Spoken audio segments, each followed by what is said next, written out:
বাসাতে শুধু ইস্ট থাকলেই হবে, তাহলেই কিন্তু এই মজার নাস্তা বা প্যাটিস যেটাই বলেন না কেন বানিয়ে ফেলতে পারবেন ইজিলি। আসসালামু আলাইকুম এভরিওয়ান, আশা করছি আল্লাহর রহমতে আমরা সবাই অনেক বেশি ভালো আছি।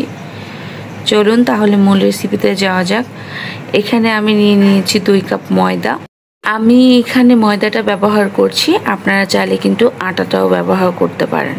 এখন 1 চামচ গুঁড়া দুধ আর হচ্ছে 1 চামচ চিনি, স্বাদমতো লবণ আর 1 চামচ ইস্ট দিয়ে আমি এই ডোটাকে মিক্স করে নিচ্ছি। আর কুসুম গরম পানি দিয়ে এটাকে খুব সফট একটা ডো তৈরি করে নিব। আর হ্যাঁ, একটা দিকে খেয়াল রাখবেন, পানিটা যেন কুসুম গরমই হয়। এর চেয়ে বেশি গরম হলে কিন্তু আটাটা সিদ্ধ হয়ে যাবে, তখন কিন্তু ইস্টগুলা অ্যাক্টিভ হবে না। অন্যদিকে আমি খামিরটাকে ঢেকে রেখে দিয়েছি আর প্যান বসিয়ে তার ভিতরে একটা পুর তৈরি করে নিব।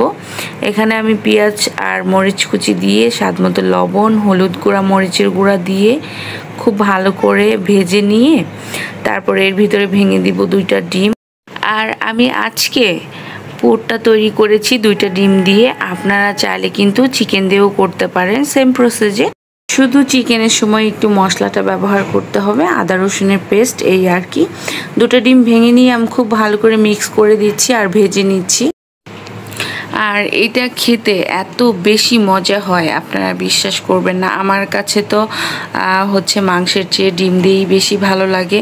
আর এটা কিন্তু ঝটপট বানিয়েও ফেলা যায়, কারণ এতে কোনো মশলার ঝামেলা নাই এই জন্য।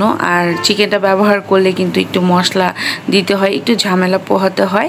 যাই হোক, আমার পুরটা কিন্তু রেডি হয়ে গিয়েছে। এখন আমি এটাকে সাইডে রেখে সেই আটাটার ভিতর থেকে সকল বাতাস বের করে দিয়ে 4টা লেচি কেটে নিচ্ছি, দেখতে পাচ্ছেন। আর এটা কিন্তু প্রপারলিভাবে ফুলে গিয়েছে। আর এই আটাটাকে কিন্তু কমপক্ষে আধা ঘন্টা রেস্টে রেখে দিতে হবে। এখন সেখান থেকে একটা লেচি নিয়ে আমি একটা সুন্দর রুটি বেলে নিয়েছি।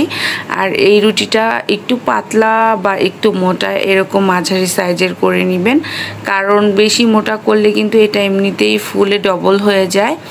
আর এখন ভিতরে আমি সেই পুরটা দিয়ে ডিমের এই যে একটা ছুরির সাহায্যে, দেখতেই পাচ্ছেন, বলে দেওয়ার কিছু নাই, একটু দেখে নিন তাহলেই বুঝতে পারবেন।